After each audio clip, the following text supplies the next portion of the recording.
네, 시작하겠습니다. 310페이지 교육 방법입니다. 자, 교육 방법은요, 정의들이 문제가 나와요. 그래서 그 교육 방법의 연결 땡땡이를 기억을 하시면 될 것 같아요. 자, 강의는 거의 나오지 않습니다. 오래전부터 사용했고요. 새로운 지식을 습득하기 효과적인 건 강의라는 거고, 토론도 행정 파트에서 문제가 나오는 거지, 보건행정 이런 쪽에서. 저희 쪽에서는 그렇게 토론에 대해서도 문제가 많이 나오지는 않습니다. 토론을 통해서 문제를 해결하도록 하는 거죠. 그래서 심포지움, 패널 토의, 포럼, 신디게이트 이렇게 나눠지긴 합니다. 자, 심포지움은요, 특정 주제에 대해서 3명에서 6명의 전문가들이 모여서 서로 각각의 다른 측면에 대해서 전문적인 의견을 내고, 그 다음에 앉아있는 교육생들의 질문에 대한 답을 하는 게 심포지움이고요. 패널 토의는 토의 주제에 관한 충분한 지식을 갖고 있는 사람들이 모여서, 패널리스트들이죠. 그런 사람들이 모여서 대규모 훈련생들 앞에서 의견을 발표하고 토론하는 것이고요. 포럼은 특정 주제에 대해서 훈련생들한테 자료를 먼저 줘요. 그래서 그들이 그 주제에 대해서 공부를 하고 온 다음에 문제를 명확하게 한 후 그들 의견을 표명해서 발표하는 게 포럼. 신디게이트는 고위직 공무원에서 하는 분임 토의가 이제 신디게이트라고 이야기합니다. 이거는 흐름으로 보셔도 될 것 같고요. 사실 공무원 책에서는 공무원 책이래. 간호관리학 책에서는 심포지움, 패널, 토의, 포럼, 신디게이트는 별로 들어가 있는 내용은 없어요. 그 다음에 우리 사례 연구 케이스 스테들은 정말 주구장창 하고 있었죠, 병원에서도.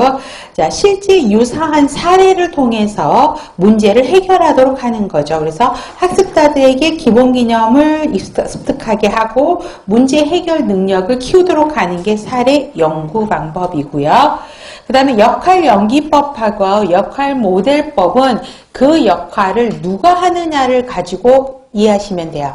자, 역할 연기법은 교육생들이 하는 거죠. 우리 신입 때 오면 친절 교육 뭐 한다 그러면 시뮬레이션 하라, 그러니까 친절 교육에 대한 교육하라 그러면 하오죠. 너는 뭐 착한 간호사, 너는 착한 의사, 너는 컴플레인 되게 많은 이상한 환자, 막 이렇게 하면서 역할들을 교육생들이 나와서 연극을 하고 나서 그걸 가지고 토론하는 거잖아요. 이게 역할 연기법. 그래서 교육생들이 연기를 하는 거예요. 그 다음에 역할 모델법을 다른 말로 행동 모델법이라고도 이야기를 합니다. 이거는 그 역할을 누가 하냐면 강사가 하는 거죠. 교사가. 그래서 교사가, 강사가 그 역할들을 제가 시범을 보여요. 아니면 제가 했던 거를 동영상으로 보여주면서 하다못해 CPR은 이렇게 하는 것입니다. 이렇게 보여주잖아요. 그러면 그걸 보고 교육생들이 공부하는 것이 역할 모델법이죠. 그래서 시력, 그 연기를 교육생들이 하느냐, 교사가 하느냐에 따라서 역할 연기법, 역할 모델법이다 할 수 있는 거고요.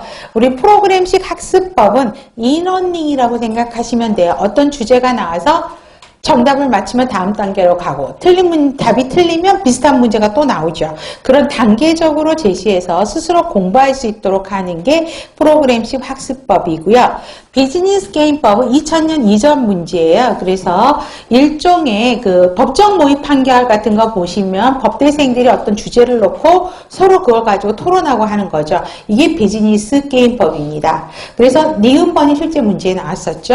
자, 의사결정과 관련된 중요 부분을 보다 간단한 형식으로 포함해서 훈련 참가자들이 쉽게 조직 상황을 이해하고 올바른 의사결정을 할 수 있도록 하는 일종의 조직관리 모의 연습을 무엇이라고 하느냐, 이게 시험 문제였었어요. 그 다음에 우리가 감수성 훈련, 센서티비티라고 하는 건데, 다른 말로 트레이닝 그룹이라고도 하고요. 감수성을 다른 말로 민감성이라고 해석하죠. 그래서 민감성을 키우는 능력입니다. 그래서 기억에서 중요한 단어는 관리자의 능력 개발이에요. 근데 그 민감성, 감수성이 뭐냐면, 자, 이 사람한테 그 관리자를 방 하나에 집어넣어요. 방에 혼자 들어가서요. 내가 타인에 대해서 얼마나 배려를 하는지 이거를 반성해 보라고 하는 것이죠. 그래서 타인이 생각하고 느끼는 것을 정확하게 감지하는 능력, 또 이 능력에 입각해서 얼마나 적절한 유연한 태도, 행동을 취할 수 있는 능력을 갖고 있는지를 스스로 판단해 보고자 하는 거죠. 자, 여러분들이 병원에서 대기 근무할 때 수강사님 출근하시면 제일 먼저 수강사님 얼굴부터 보지 않아요? 그죠? 무슨 일 있나? 표정이 어두우시나? 밝나? 이것부터 보고 좀 표정이 어두워. 뭔가 있는가 보다. 그러면서 갑자기 막 조심하고 막 이렇잖아요. 그런 거를 빨리 캐치할 수 있어야 된다는 거죠. 관리 잘하면. 그죠? 여러분들 나중에 이제 육아도 해보시겠지만 그 맞벌이 하는 그 함정이라는 게 좀 있어요, 애들이. 그래서 엄마가 저의 스케줄을 저희 애는 다 알아요. 외우고 다녀요. 그래서 그 달력 같은 거를 이렇게 A4 큰 달력 있잖아요. 큰 달력을 제 책상 앞에 막 붙여놓고 석 달치. 병원 습관이 어디 안 가요. 그것도 석 달치를 딱 붙여놓고 플랜들을 다 써놔요. 근데 이제 얘가 초등학교 때 오늘은 엄마가 있는 날이야. 집에 자기가 학교하는 시간 엄마가 있다 그러면